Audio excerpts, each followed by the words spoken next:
Okay, this is DC/DCEU news. I did an MCU news video, but I think I published it after my DC videos. Also, I realize I'm wearing Doctor Strange earrings. I get it. But also, you know, it's gonna be okay. No, it's not.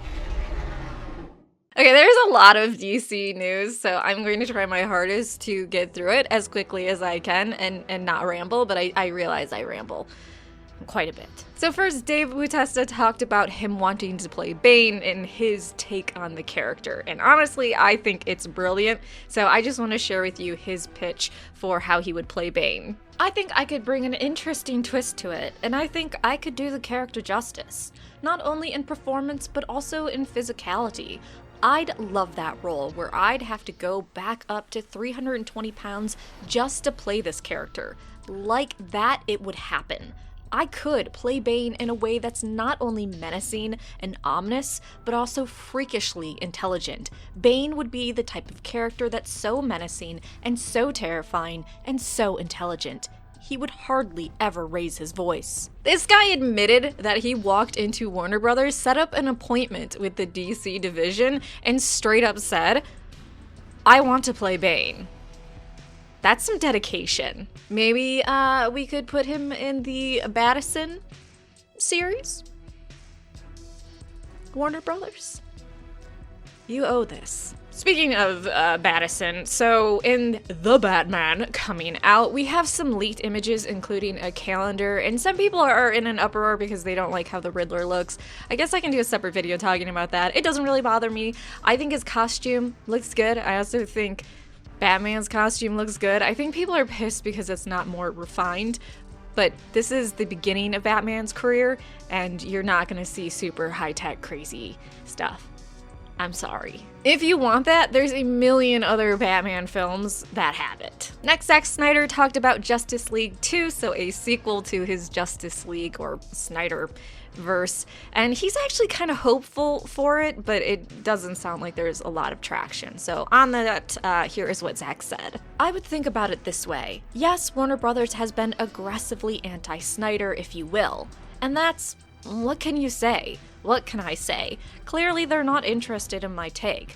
But I would also say that they certainly weren't interested in my take on Justice League. They certainly made decisions about that. And I love the characters, and I love the worlds, and I think it's an amazing place to make a movie. It's a glorious IP. So there's that. I don't know what could be done as you go forward other than I think the fan movement is so strong, and the fan community is so... the intention is so pure, and I really have huge respect for it. I would hope that cooler heads would prevail with Warner Brothers, and that they would see there's this massive fandom that wants more of that. But who knows what they'll do. Warner Brothers. Your studio seems to live on undermining your directors. I mean, not as bad as Sony, of course. It's hard to be as bad as Sony.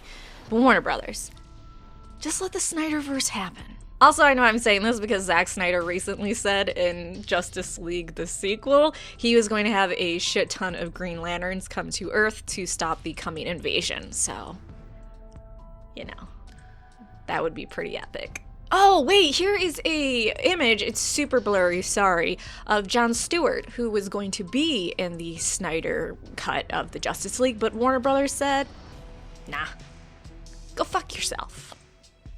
Right back at you, Warner Brothers. Not surprisingly, when Zack Snyder was filming the Justice League, Warner Brothers was still all up his ass, so on that, Zack Snyder shared, "Oh god yeah, it was cool to do the Snyder Cut Justice League, and that was fun and everything. But Warner Brothers still tortured me the whole time for whatever reason. They can't help it. I don't know why I'm such a fucking pain in their ass, because I'm not trying to be, honestly. Well, I just don't know who would ever end up on the other end. If you analyze what's happened with Warner Brothers, it's not a normal situation. It's a once-in-a-generation, bizarro situation.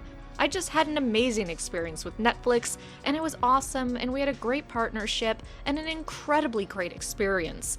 So the only thing I would say is that's an unusual situation. I don't want to get in trouble either, but I'm not going to sit here and let them act like that and not look.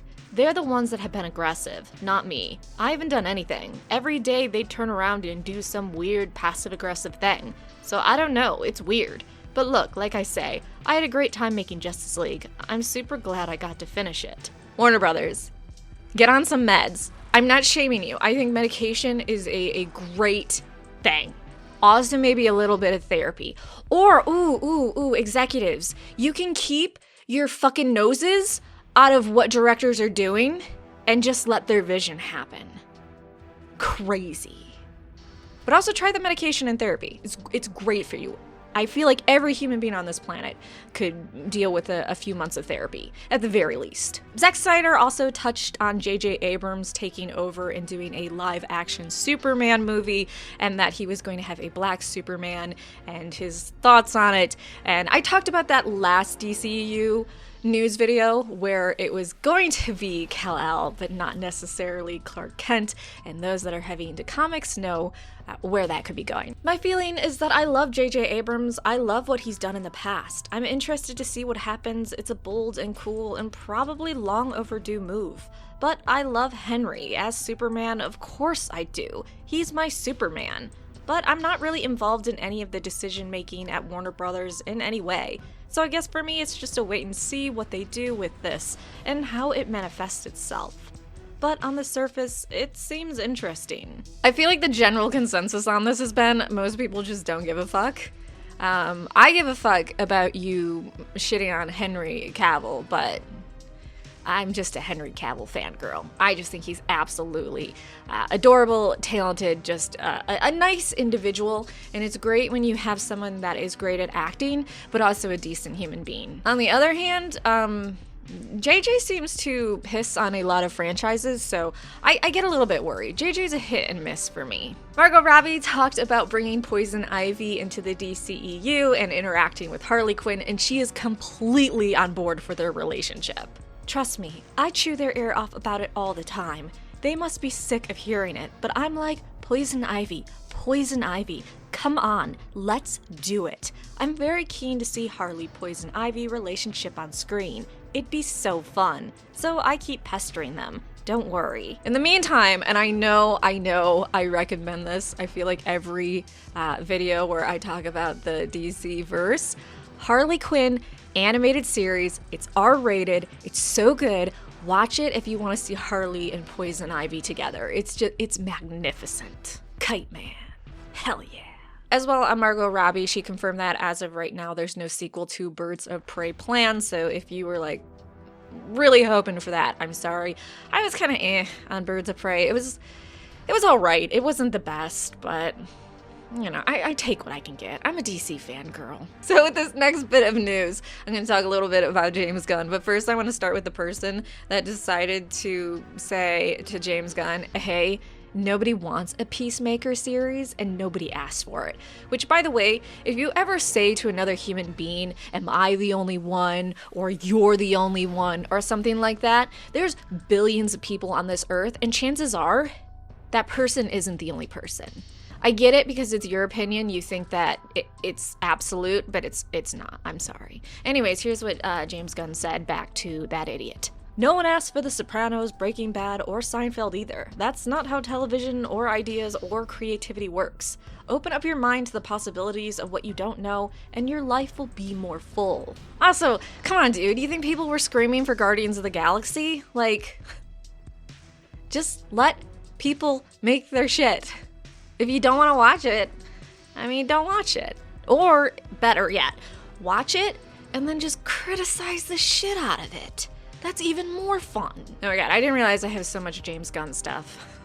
Stay with me. James Gunn shared that he would do another show with HBO Max in a heartbeat, and he loved working on the show, so that gives me more hope for a season 2, which he wants to do, but he clarified recently he hasn't signed anything for season 2 of Peacemaker yet. James Gunn also defended the Snyderverse and said what people are fighting for is the creative integrity of directors and letting their vision come forth and not having studios meddle in everything. And if you've seen all those leaked emails from big studios, basically they're trying to do as much as they can to be hip with the kids and draw more people in, and they just stuff the stupidest shit into the movies to do so and just mangle it. Lastly, on James Gunn, he talked about how almost all the Suicide Squad characters die in the movie, and he got such backlash. People are now sending him pretty intense death threats and telling him, hey, if you kill these certain characters in the Suicide Squad,